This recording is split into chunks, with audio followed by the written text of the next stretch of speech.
Hey everybody, David Lemon here. I just wanted to inform you about the new updates that went live recently for GroovePages. We added on a couple of different interesting things and also added some improvements and fixes. So I just wanted to show you very quickly on what we did. So let me just maximize this and let's jump in.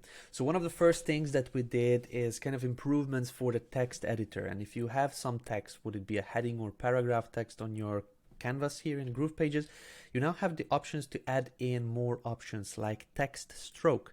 So text stroke is kind of the outline over the text. If you select, I don't know, 1 pixel for example, and you can select its own specific color for that text stroke to make it yellow, to make it pop out more on the screen, you can manage that. You could also use that in cases that, for example, bold is not available in the font that you selected, or you want to make something even more bold with your specific colors, for example, like this.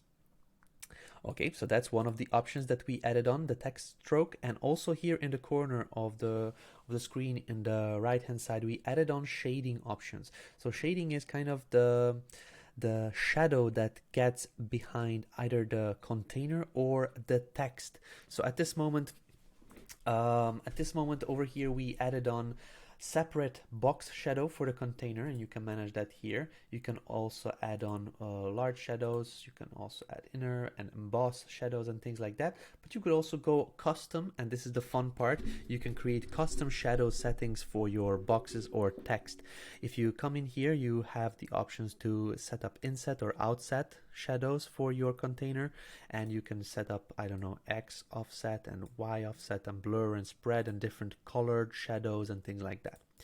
The same thing applies for the text shadows as well here in the corner. If you have some text and you just want to add on just a regular shadow, you can do that with the settings that we had previously with medium, large and extra large shadows, but you could also go custom and set up your own custom shadows. For example, I want my shadow to be dark green color, and now I can manage the different opacity on the color. I could also manage the positioning of the shadow. Would it be on the x-axis or on the y-axis, so up or down or left or right? You could also manage the blur and how much blur would you like to apply on the text shadow itself. So these are the text element improvements that we added into GroovePages. Another thing that is available now is an element called GrooveWebinar, and this is either in the integration, the GrooveWebinar element, or the GrooveWebinar registration element, which is a button. And if you click on the button and go to configure it, you can select your webinars that you created in GrooveWebinar automated. At this moment, I need to mention that it is in sandbox mode, so you'll not be able to have people register for your webinar as it is not live yet at this moment in time. In case you're watching this at a later point, have a look, it may already be live. Okay, so this works as a normal button. You can put in text styling, background styling, borders and things like that on that button. And when your viewers or visitors of the page come and click on it, it will pop up a little modal which will allow your customers to sign up for your automated webinars. Next thing is we added some more management of your navigation elements. So in case we come onto the pages, and let's just say that we now have this lined up below each other like a drop down menu. Now we have added the options to manage the drop down menu. So in case you select the nav menu element, inside the configuration options, you can now see drop-down style. So this is something new that was added, since previously we didn't have options to manage how the actual drop-down looks like. So now you can choose the different text colors. As you can see, I have earlier set up yellow, and the background color is black. And you can also set up how much width, how wide you want to make the actual drop-down. So you can manage that over here. In certain cases, users have long page names and they would like to increase the width of the drop downs, and this is where you can manage that.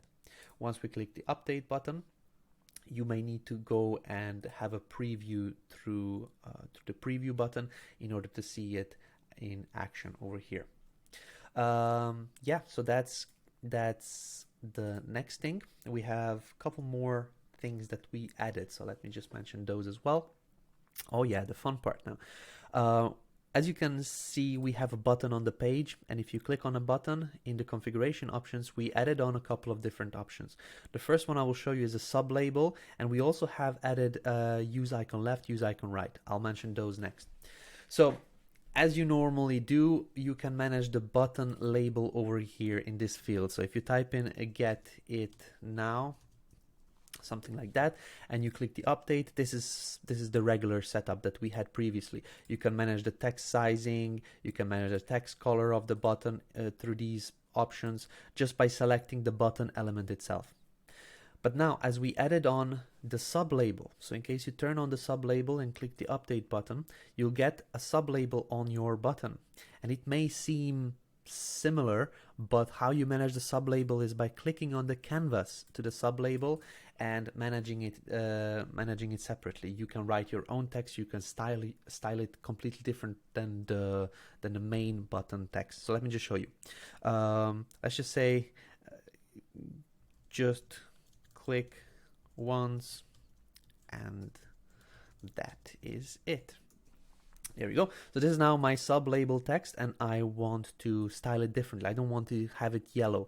So I'm going to come to the design tab, and I have selected the sublabel over here. You can see at the bottom breadcrumbs menu button sublabel, and I can style it now differently. I can set it up as green, for example.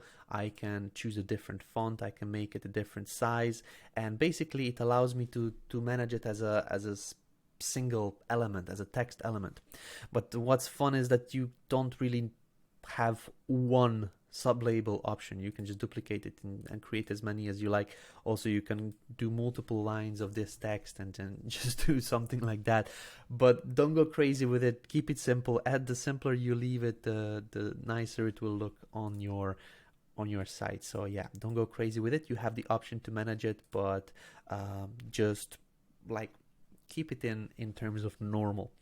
Let's just go on and mention the rest of the settings that we added. So as you can guess, use left icon, use right icon is not something hard to understand what it does, but you can also use both. So for example, in cases where you want to use both, it would be good to do arrows like pointing to the buttons. So you can do that one right now.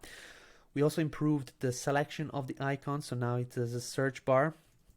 So if you type in an arrow, for example, and you select the arrow, and then over here the same thing, arrow, and let's just use this one over here. You can choose the icon size. I found 3XL, 4XL, 5XL to work the best. Let's just do a white icon, and you can use this slider to manage the icon distance.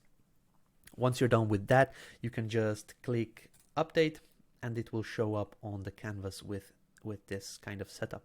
It's very easy to manage. There's not a lot to it, but it allows you to further modify your buttons and make it more direct response, make it more pop up in the people's faces, and they will know what to do if you do these things. Okay, so these were the button improvements. We have also improved our backgrounds. So in case you have a block and you want to set up a background to be a video, previously we had that with specific blocks. We call them video blocks, but you don't have to use those anymore. Any block can have a video background just by selecting the block. You can make sure that you have selected it by looking over here in the upper right hand side corner, clicking the background menu, and use video background. When you turn it on, immediately we have a video playing, and now you can just click on the actual block again, and you can see two more elements have shown up. We have a video background here at the breadcrumbs menu on the bottom of the page, and we also have a video overlay. So we kind of separated the two elements so you can have more flexibility on what you do. So if you click on the video background element, you can see in the top we have the video background. You can configure the videos to select Vimeo, Vistia, YouTube, or Groove videos. So you can select your Groove videos as well and have them play in the background just as you'd like. So once you click the update, you can now have the Groove video element playing. Just make sure that you manage it that it auto plays. So once you have the video on autoplay, you will not need to have a play button like what I did just now. So that's one of the things. If you have a video overlay selected, this allows you to actually do a video overlay. So just set up a color around it like that and just manage it a little bit, like manage it so that it's not very bright, it's not very into people's faces, that you can still have content on top of that block but still have the video play in the background. So that's kind of our video background settings that we added. So I'll stop the video over here. If you would like to see the improvements of what we did, just click on the link below and you can see the video for the improvements. Thank you guys.